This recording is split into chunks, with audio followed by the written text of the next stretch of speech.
Тоқта, сен өзі итқа сүйғандай мұның не? Қабағың бір ашылмайтын болды ғой. Ту, апа, қойыңызша, алдыңызға берген тамақты ішіп отырыңызшы тыныш. Саған осы не керек? Өткендегі істеген қылығың анау. Үндемеген сайын басқа шығып барасың ғой өзің. Апа, тілімді қышта бермей, тыныш отырыңыз, алдыңызға берген кесемен, алдыңызға берген нанды жеп, тып-тыныш отырыңыз. Маған керек емес сіздің еркелігіңіз. Баяу, сен өзің не? Қалай сөйлейсің? Не керек сізге? Осы жағдайдан басқа қандай жағдай керек сізге? Мына нан мен, мына шайды ішіп, алдыңызға берген асты отырыңыз. Кім береді мұндай шайды сізге? Ой, арсыз! Арсыз? Арсыз? Кім арсыз? Ішіп ал өзің шайыңды. Мен ішпеймін. Апай маған үстіме шайды шашып жіберді. Ыстық шайды үстіме құйып жіберді. Не болды бақырбек? Не керек саған өзіңе? Менің шешеме тіл тізбе естің Сен маған айқайлама, есімде болсын. Шаба өзіңді. Осы үйде кімдің арқасы? Жоғал бақ. Сөйлеме маған. Жоғал.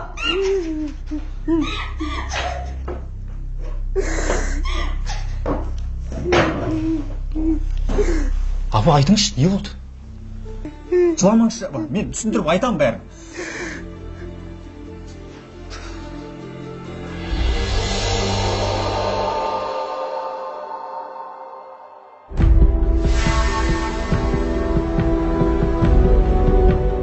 Ермек пен Лаура бас қосқалы 2 жыл болған. Қалада ұзақ жылдар бойы анасы екеуі пәтерден пәтерге көшіп жүріп, Лаураның әкесі алып берген пәтерге көшіп кірген еді. Отбасында барлығы бір қалыпты сияқты көрінгенмен, жүрекке батар талай сыр бар еді.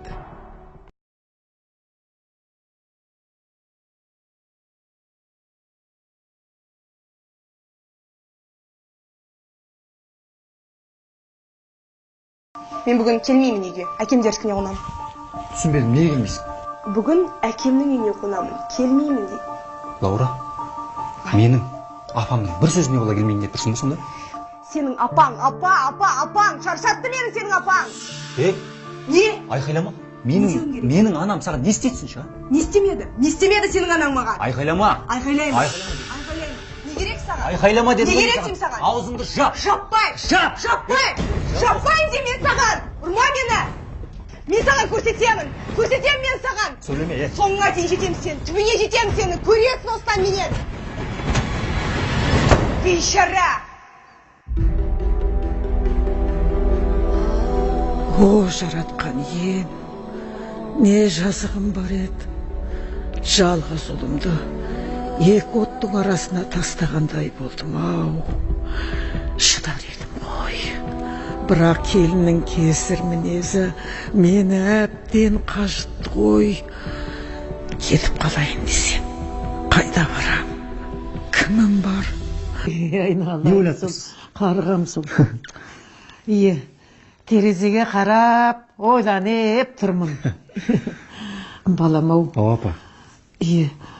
Сен ана Лаураға барып келсеңші. Апа, сол Лаураны көргім де келмейді, барғым да келмейді. Кетсін аулақ. Адам баласын басында не өтпейді, қарғам-ау. Ашу дұшпан, ақыл дос дейді. Басың жас, болашағың алдыңда. Оның үстіне мына пәтерде... Апа, болды, ары қарай керек емес. Үй айтпай қойыңыз, болды. Жарайды.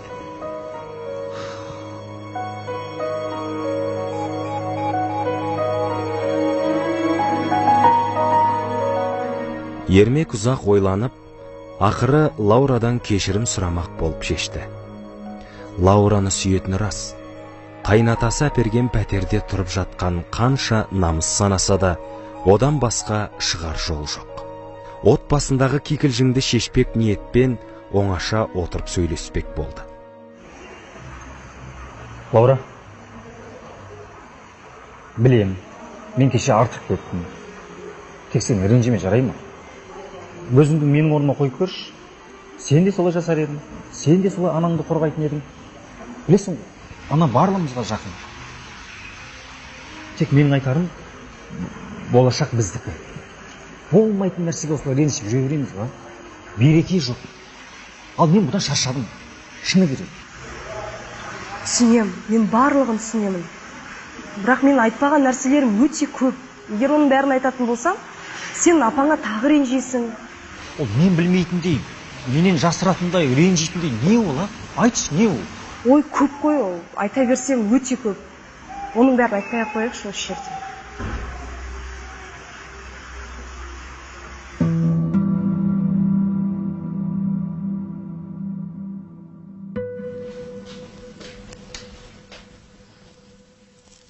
Отырған отырсын тек. Ең болмаса тамағыңды ақтап мына жерді жуып, сүртіп отырсаң қайтеді? Қарағым-ау, жай айтсаң да болады ғой. Енді қартайып қаусап жатқан адам емеспін. Әрине істеймін айтқаныңды. Оған енді ашуланбай-ақ. Жарайды.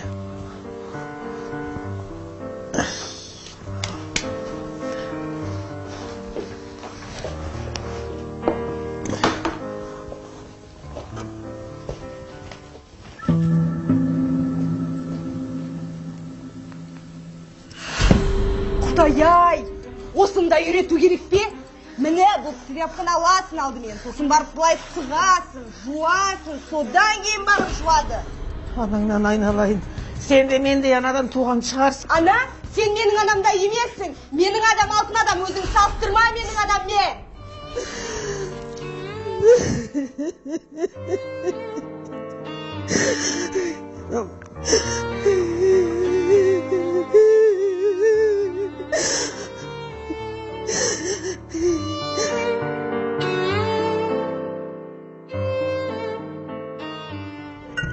Рахмет.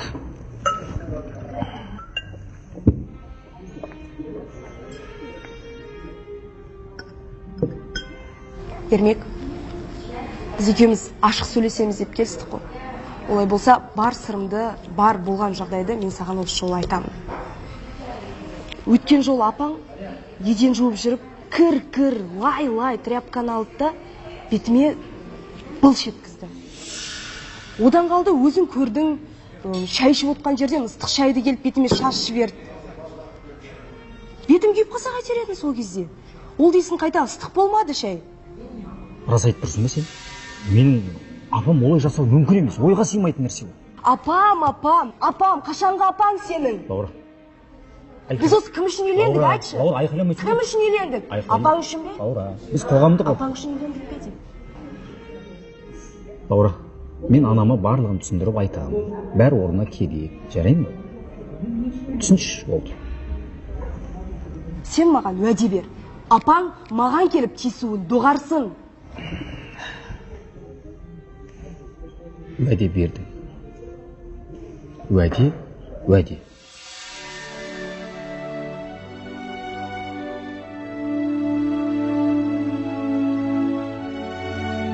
Арада уақыт зымырап өтіп жатты. Отбасындағы береке қайта орнағандай болып, Лаураның көзқарасы өзгерген тәрізді болған. Анасымен шай үстінде жылы сөйлесіп, сыйласып отырғандарына Ермек іші жылып, алаңсыз болды. Бірақ Лаураның жоспары мүлдем басқа екен Ермек әлі сезген жоқ. Күләш апа қанша көңілсіз болса да, Ермектің алдында жадыраған кейіп танытып жүр. Дастарханға береке.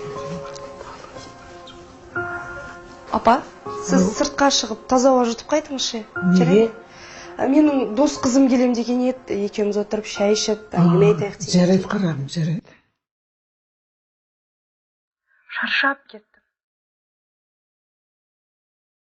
Бәрінен шаршадым.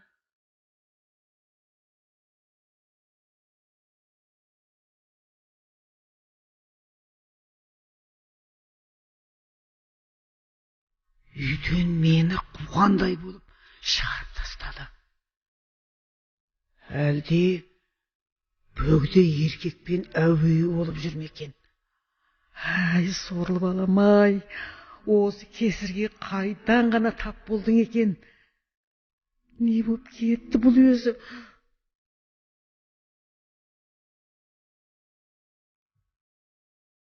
Ассалаумағалейкум аға.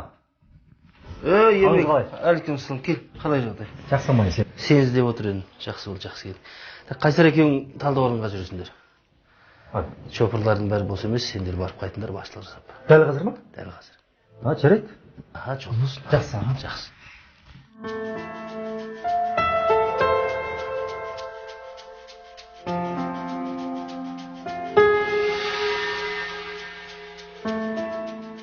Ермек жұмыстан үйіне келгенде сыртта отырған анасымен тілдескен еді. Күләш апаның біраз уақыт сыртта жүргені түрінен байқалып тұр. Үйге Лаураның бір қонақ келмекші болғанын, сыртта сәл жүре тұрыңыз деген Күләш апа Ермекке айтады.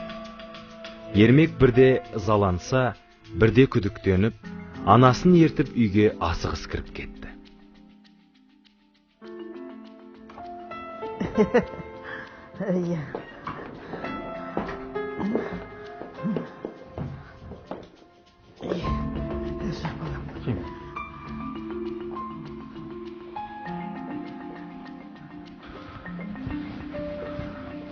Келіңіз апа, отырыңыз.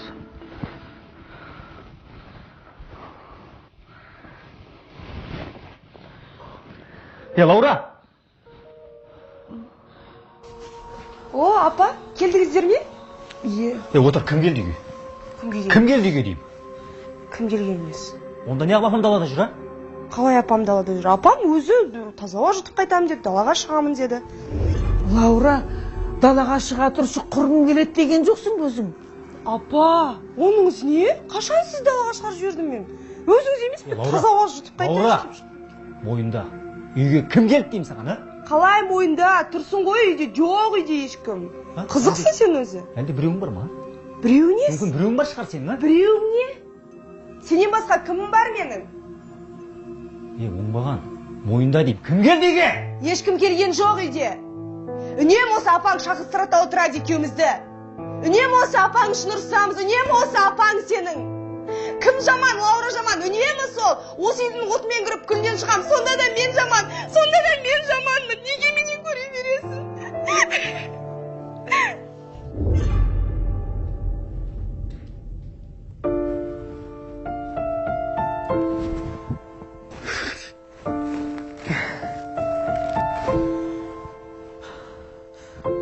Апа, сізде қызықсыз бар ғой? Алжығансыз ба? Миыңыз ашыған ба? Тыныш отырмайсыз ба? Қандай қонақ үйде? Қонақта ешкім жоқ. Не ұнамайды сізге? Кім ұнамайды? Қаласаңыз, ажырасай ғой. Ермек, сен айтып тұрсың. О, Құдай, кәртегенде көргенім осы ма? О, Құдай, не істеймін? Апа, қысқасы, менің әйелім Лаураға тіл тигізбеңіз. Отырыңыз тыныш үйде. Ермек, сен ақмақсың! Ақмақсың! Апа! Сені балам деп жүрген мен иттің басы! Мені тыңдаңыз, қартайғанда алжыған адам жек көрем мен. Менің бақытыма. Мына балта шапқан сіз бар ғой, сіз болмағанда мен осындай болмас едім. Ай, жақпысымды жүргенім осы ма? Мен өтірік айтқан жоқпын. О, Құдай, не істеймін мен, не істеймін?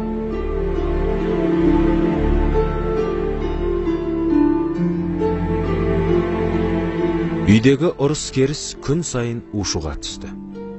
Лаура Ермекке анасын жамандап, енді бірге тұра алмайтынын айтып, өзінің әр уақытта ақ екенін дәлелдеумен болды. Көп жағдайды Ермек әлі білмейді. Үйде бір ұрыс туындаса, анасын айғайлап, Лаураны жақтап шыға келетін болған.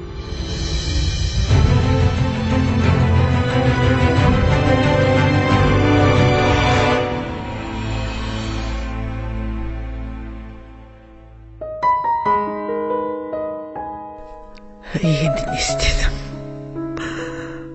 Мүсәпір пендеге айналдым. Қаңғырып кетсем бе екен?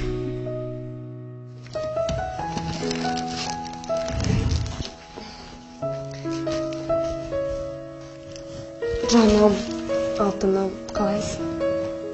Жағдайым жақсы ма? Ешкім алып тұрған жоқ. Сен білесің, мен барлық құжаттарды үйде дайындап қойдым. Енді тек сенің келісімің мен қолың ғана керек. Лаура, осының дұрыс па? Әрине дұрыс. Мен сенің осылай айтарыңды білген едім. Несі дұрыс емес біздің? Ол жақта өзімен қатар апалар болады, жақсы адамдар бар дегендей. Қызықсың. дос бар, дұшпан бар, ертең күлмей ма маған, намыс қайда деп айтпай ма? Қандай дос, қандай дұшпан? Сенде менен басқа кімің бар өзі, айтшы маған. Ештеңе етпейді. Аптасына бір рет барып тұрасың. Онда тұрған не бар екен? Екеуміз аяғымыздан тұрып алайық. Сенің де жұмысың бар, менің де жұмысым бар. Ойланшы. Сен де мені түсінші, сенің де анаң бар ғой. Лаура, білмеймін.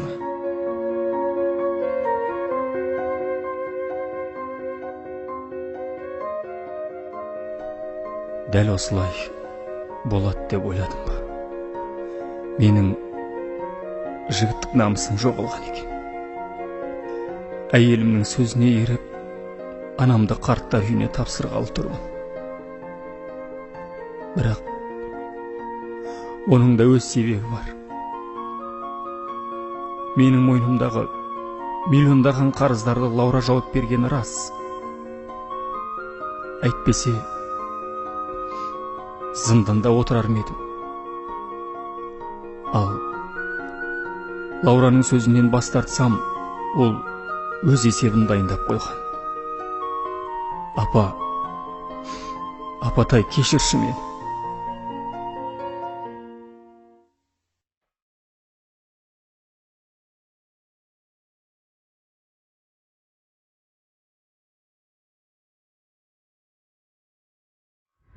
Ермек, қайда бара жатқаныңды жақсы біліп отырмын. Сен үшін барлығына да көнем. Көлікті тоқтат. Апа. Ашпа аузыңды. Айтпа ештеңе. Жібер мені. Тоқтат көлікті. Кері қайт. Сен апаратын жерге өз аяғыммен барам. Апа, мен Лаураға шемсіз байлаған адам. Мен не істеймін, басқа амалым жоқ. Ол өз шаруаң. Сені осы уақытқа дейін жеткіздім. Енді саған өкпем жоқ. Өзің бақытты болсаң болды. Кері қайт. Кері қайт дедім мен саған. Тоқтат!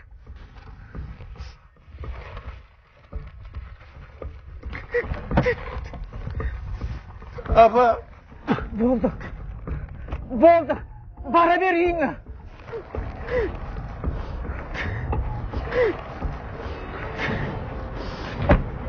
Апа! Отырыңызшы бер! Тас бауыр болуға оны кім итермеледі? Басындағы қарызынан құтылу үшін Лаураның арбауына түскен ынжық жігіттің енді түгі қалмағандай өзін қор санап өкіріп жылағысы келді. Қомақты қаржыға қарызданған, оның сотталудан қорқып, Лаураның ақшасымен құтылғанын анасы да білмейді. Бірақ бұл ананы тастап кетуге себепті. Жүрегі қан жылады.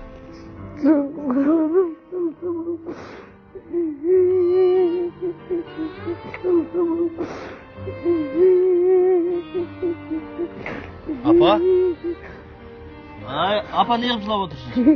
Аман ба екен? Амансың, қарыз өзіңіз. Әшейін өзім. Қарағым, рахмет айналайын. Не қылып отырсыз? Не жылап отырсыз ғой сіз? Жай өзім. Бір жағдай болған ғой. Жүріңіз, қайда баратын едіңіз ба? Жүріңіз, мәшінеге отырыңыз. Жолынан қалма айналайын. Не қылып жылап отырсыз? Рахмет. Жүріңіз. Қарағым, бара бер. Жүріңіз. Жүріңіз, мәшінеге отырыңыз. Сөйлесейік сол жол бойы. Ой, Не Құдай. қылып жылап отырсыз?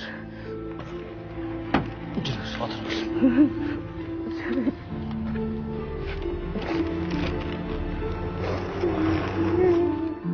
Күләш апаның жағдайын түсінген Арыстан оны аяп кетті. Осы жасқа келген абыз ананы, аямаған тасбауыр баласын айыптаған. Алайда Күләш апа өз ұлы туралы Арыстанға айтқан жоқ.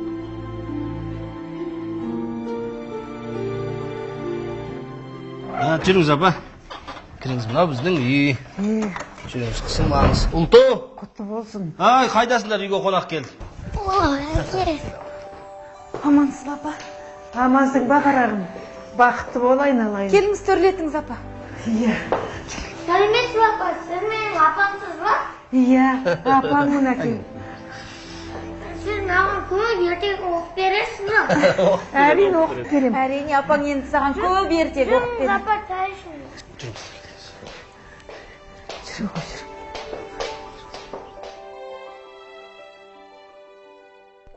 Күләш апа Арыстан мен Ұлтуға енді шындықты айтады. Ұлым мен келіннің қарттар үйіне өткізбек болған естіген Арыстан қатты қапаланып, егер қаласаңыз осы үйде тұра беріңіз деп кесіп айтады. Бұл жағдайға жүрегі елжіреген Ұлту да Күләш апаны шын түсініп, өз анасындай мейірлене қарады. Мына жалған дүниеде өз қарабасын күйттеп, материалдық құндылыққа санасы уланған пенделер көп қой. Бірақ жәннаттың кілті ананың табанында жатқан ұмытатыны қалай?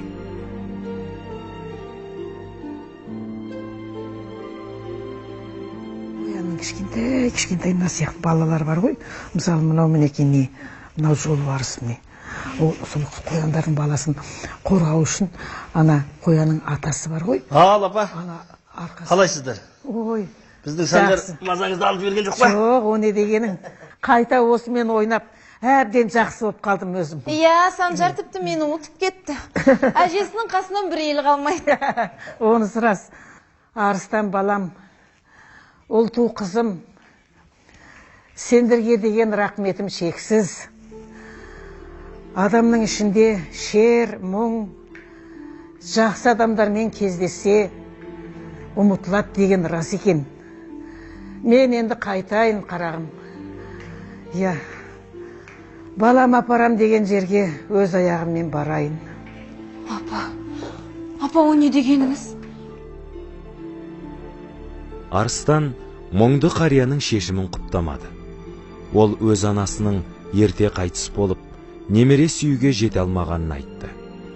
Бүгінгі кездесу тағдыр секен түсіндіріп, Күләш апаның осы үйде қалып, өздеріне ана, баласына әже болуын қиылып сұрады.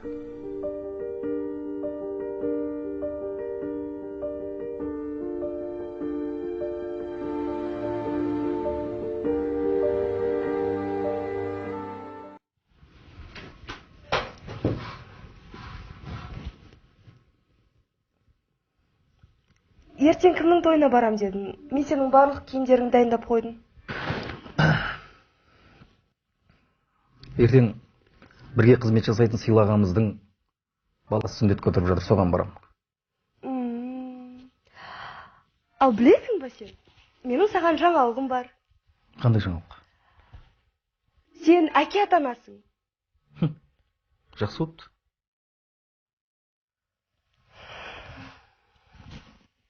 Ермек, неге мазаң жоқ сен? Мүмкін апаңа барып қайтарсың. Онда оның жағдайы жақсы шығар. Әрине жақсы. Кішкене ажырас жарай ма?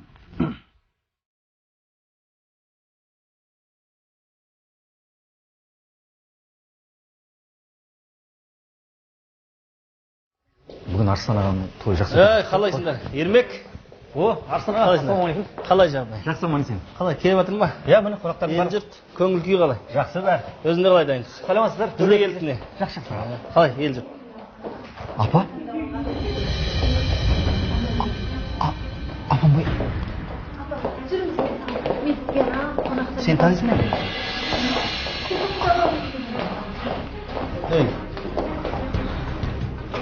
Ей, Арыстан аға. Күләш апа сенің анаң ба? Менің анам. Мен сенің анаңды қаңғытып жүрген қандай адам сен сен, а? Кешіріңіз, Арыстан аға.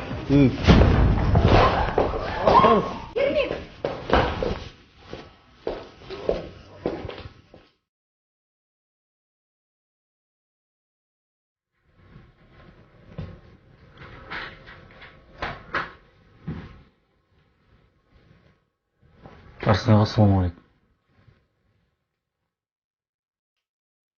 Ермек, мен сені бұндай жігіт деп ойламаппын мен.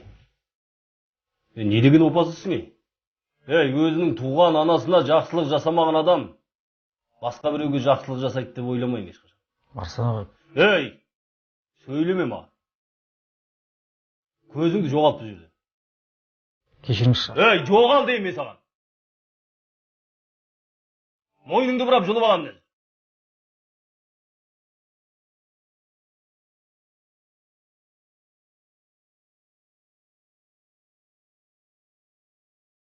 Әр пендеге жарық дүние сыйлаған қасиетті ананың қадірін білмеу, тозаққа түскенмен бірдей шығар сірә. Қоғамның өзгеруі ме, әлде адамдар тас бауыр болып кетті ме? Мына қоғам сан алуан тағдырды, сан түрлі жат қылықты көрсетіп жатыр. Тіпті етіміз үйреніп, таң қалмауды шығарыппыз. Бұл Алланың сынағы шығар. Өмірде әр тағдырды пенделердің тәубасына келу үшін көрсетеді екен жаратушы. Ойланайық. Ал ананың қадірін айтайын, балаға деген ықыласын санаға салып байқайын.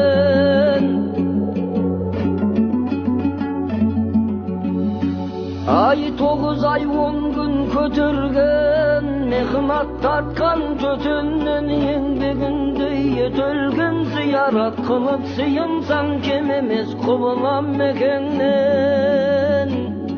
Қадірін оның білмесің, қызметінде жүрмесің, арамыз алым болғаның болғаны Құдай жетеңнен. Ай ақ етегің сарылтқан, ернің емшек дарытқан, қарныңа қорет барылтқан, беліңнен батып бұлғамсаң жеркенбей жуып арылтқан. Ананың қадірін